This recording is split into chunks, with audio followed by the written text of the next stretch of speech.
Hello, thank you very much for sending me the recordings of Rain and of the work you've done so far on Model T. I just wanted to start by saying a couple of things about Model T actually, although we'll elaborate more on this in the next lesson. I'm just going to bring my copy up on the screen here. So a couple of useful things to spot about this piece, even though the rhythm is quite kind of tricky, quite kind of complex, as you kind of started to get already, I can hear this in the video, you're getting the hang of that long, short, long, short, long, short, long, short kind of thing that we have. This is sort of written as if it was swung, but it's kind of written very precisely, if that makes sense. I'll explain a bit more about what I mean by that tomorrow. Where we've got these long, short, rest, long, short, long, rest, long, rest. But of course, having the ties makes it a little bit trickier. This is a good example of a piece which I think to learn this quickly, you almost need to listen to it as much, a lot, maybe not as much as you practice it, but I would listen to this at least a few times before you practice it, and that YouTube channel version that I sent you is really, really good. So I would just listen to the track a few times just to really kind of get that rhythm in your head. But the main thing I wanted to talk about with this, and this is what we'll hopefully use some photocopies of the piece to do with tomorrow, is look for the patterns in sort of how the notes move, because there are a couple of things that you can really kind of exploit to make your life easier on a piece like this. The first one, just concerning the right hand, almost all the way through the piece, I say almost because there are a couple of exceptions to this, almost all of the way through the piece, the right hand is either moving up or down one note or up or down two, what we call an interval of a third. So for example, from C up to E, or from E back down to C, but no further than that. So like I said, there are exceptions to that, but mainly it just moves kind of small distances. So one of the things I think we'll look to do tomorrow is use different coloured pencils, quite literally, to mark in some of the different intervals, some of the different gaps, basically, between pairs of notes throughout the piece. However, in the left hand, that's even nicer through most of it, because if we look at that first sort of line and a half, for example, first four left hand notes, remember we've got B flats in here because of the key signature, we're in the key of F major. So we've got all the B's flattened, except the ones with naturals next to them. First four notes, A, B flat, B, C, with rests between each of them. Next four notes, exactly the same, A, B flat, B, C. Next four notes, can you guess what they are? You guessed correctly, A, B flat, B natural, C. Now all of those, each of those sets of four, not only is it the same, but each of them are chromatic. So it's going through literally every note on its way up, black or white. Like we had with Hedwig's theme. Remember where we coloured in, I think we used yellow to colour in the little chains of notes that are chromatic. That's one of the things we'll do here. And then from bar 7, where it's marked forte, we've got a little chain of chromatic notes coming down from the D.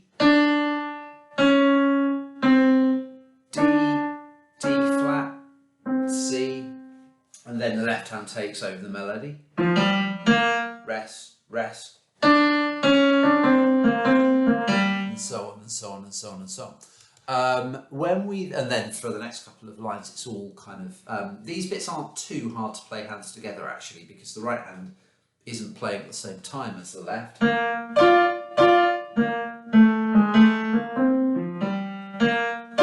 so on and so on and so on and so on. When we get to the next line, however, the line starting with bar 16, things look a little bit scary, but not at all really, because again, there is a real pattern to how the left hand is operating here, and it's almost completely, not entirely, but almost completely chromatic. So after those first four notes in bar 16, just kind of walking down towards the A. From this point on, the next two slurs, so all of the left-hand notes in bars 17 and 18, then all of the left-hand notes in the next two bars, which are the same. It's just a little chromatic scale walking up and down from A, B flat, B, C, D flat, C, B natural, B flat, and then the same.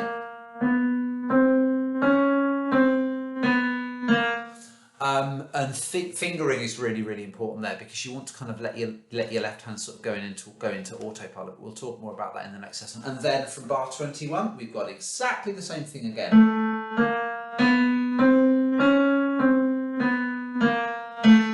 Then big long rest and final chord. Although I should have held that really, because it was tied. Bad, Chris. Good. So yeah, I just wanted to kind of dispel some of the concerns you may have had about the piece, because it looks terrifying. It looks really kind of messy and flats and sharps and accidentals everywhere. But in the left hand especially, those accidentals very often just mean it's a chromatic scale, which when you spot that pattern, it's really not too bad at all. So I will do some work on those in the lesson tomorrow, but if possible, please come to the lesson armed with a photocopy of Model T. Actually, a couple of photocopies would be best, just in case we want to do a couple of things with it. And also come armed with a bunch of colouring pencils. Cool. Now, with regards Rain, well done. It's starting to come together, although it still sounds a little bit kind of disjointed in places, but we can fix that with coffee. Just kidding. So what we're going to do, we're going to use the metronome, because there are points, and it's quite funny because I could hear in the video Mum saying a couple of times, slow down, don't speed up, and Mum's absolutely right, because you do have a tendency during the bits of a piece that you know and that you're really confident with to race ahead. But the problem with that is it makes the bits that are less confident sound even less confident, if you see what I mean. So you need to get the whole thing even. It doesn't matter if it's a bit slower than the kind of the ideal tempo. Far, far, far better to get something even and kind of relaxed and consistent at a slower speed. Remember, speed is only one sort of factor of music. It's really not the be all and the end all at all. All the other detail, you know, the rhythm, the dynamics, the expression, obviously the right notes and stuff, that's way, way, way more important than speed. So one advantage that you have in Rain, which we're going to exploit, is the fact that one of the hands is always playing on the crotchet beat. In other words, one of the hands is always acting like your metronome. So I think it starts in the left hand, doesn't it? With those initial chords. 1, 2, 3, 4, something happening on every single beat of the bar. So that's the hand that we're gonna sort of play to the metronome. Now, how I suggest you do this is set a metronome to a slow tempo. I'm just going to set mine to around 60 for this. So it doesn't matter how slowly you go. This is about getting it even, not getting it fast. 2, and what I'm going to suggest you do is just practice small chunks of the piece. Don't go through the whole thing. Practice small chunks of the piece, maybe just 2 bars, 3 bars max, and first of all play through whichever hand is doing the chords, the crotchet chords, and then play it through again and add the other hand. So for example, if we do, I think it's bars 5 and 6.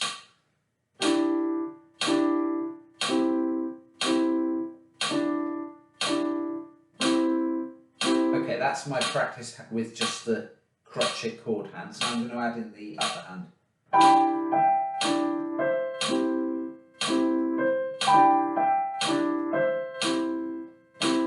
And you may not get it right first time. That's not a problem. That's what practice is for. So if that's the case, if you think, oh, that's really hard to get that to the metronome, no worries at all. Slow the metronome down. Let's take it down to, that was tricky. Let's take it down to 40.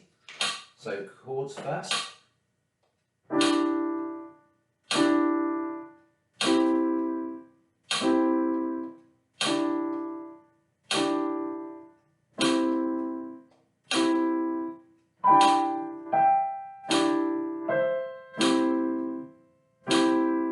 And so on. And then exactly the same when we have the bit later on where the right hand plays those chords and the left hand plays the melody. And so on. Yeah, it's mainly about kind of getting it to flow at one even tempo, and also trying to help you stop sort of playing quickly on the easier bits. If you were doing something a little bit like this from Brother.